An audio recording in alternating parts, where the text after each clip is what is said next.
அமைச்சராக இருக்கின்ற அண்ணன் உதயநிதியுடைய திறமை, இதுதான் தமிழ்நாட்டினுடைய வளர்ச்சி. இதை பிடிக்காம 10 வருஷமா நாங்க 10 வருஷம் திமுக தலைவர் கலைஞர் இருந்தார், அண்ணன் தளபதி 10 வருஷமா யாரும் ஆட்சி செஞ்சது? அம்மையார் ஜெயலலிதா. அம்மையார் ஜெயலலிதா இருந்தாங்க, ரிசைன் பண்ணாங்க. எதுக்கு ரிசைன் பண்ணாங்க? நீதிமன்றம் போனாங்க, ரிசைன் பண்ணாங்க. ஓபிஎஸ் முதல்வர், மறுபடியும் ஆர்கே நகர் இடைத்தேர்தல் நின்னாங்க, மறுபடியும் முதல்வர் ஜெயலலிதா அம்மையார். மறுபடியும் கர்நாடகா நீதிமன்றம் தண்டனை கொடுத்துட்டு ஓபிஎஸ் முதல்வர். அதுக்கப்புறம் அந்த அம்மையார் மறந்து விட்டார். அந்த அம்மா மறந்து பிறகு யாரு முதலமைச்சர்? யாரு 4 ஆண்டு காலம் முதலமைச்சரா இருந்தது?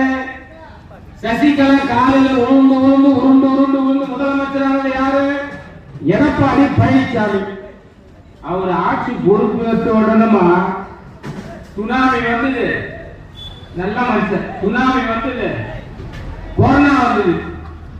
அவர் ஆட்சி பொறுப்பேற்று சசிகலா காலில் இருந்து ஆட்சி பொறுப்பேற்று கொரோனா வந்தது.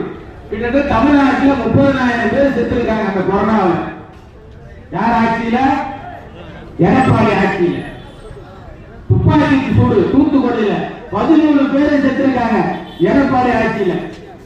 நான் கேட்கிறேன், திராவிட முன்னேற்ற கழகத்தை பார்த்து, உத்தரவாதம் தளபதியை பார்த்து, இன்றைக்கு பிஜேபியோடு கூட்டணி சேர்ந்து கொண்டு திராவிட முன்னேற்ற கழகத்தை குறை சொல்லுகின்ற எடப்பாடி பழனிசாமி அவர்களே, 4 ஆண்டு காலம் உங்களுடைய ஆட்சியுடைய தலைமையில அதிமுக ஆட்சி இருந்தது. 4 ஆண்டு காலம் என்ன சாதனை செய்திருக்க?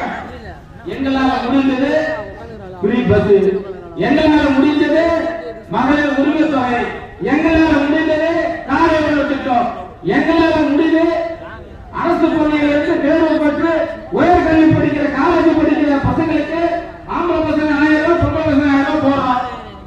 ஆணுக்கு 1000 ரூபாய், பெண்ணுக்கு 1000 ரூபாய் போடுறோம். காலேஜ் படிக்கிற பசங்களுக்கு நாங்க போடவே இல்லையா?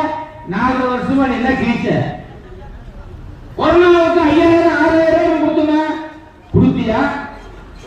கொடுக்கலையே. பொங்கலுக்கு 2000 ரூபாய் கொடுத்த.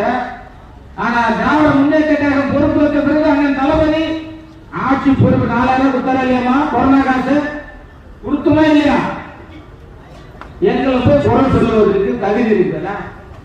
பிஜேபிக்கு தகுதி இருக்குதா? எடப்பாடி பழனிசாமிக்கு தகுதி இருக்குதா? இல்ல சீமானுக்கு தகுதி இருக்குதா?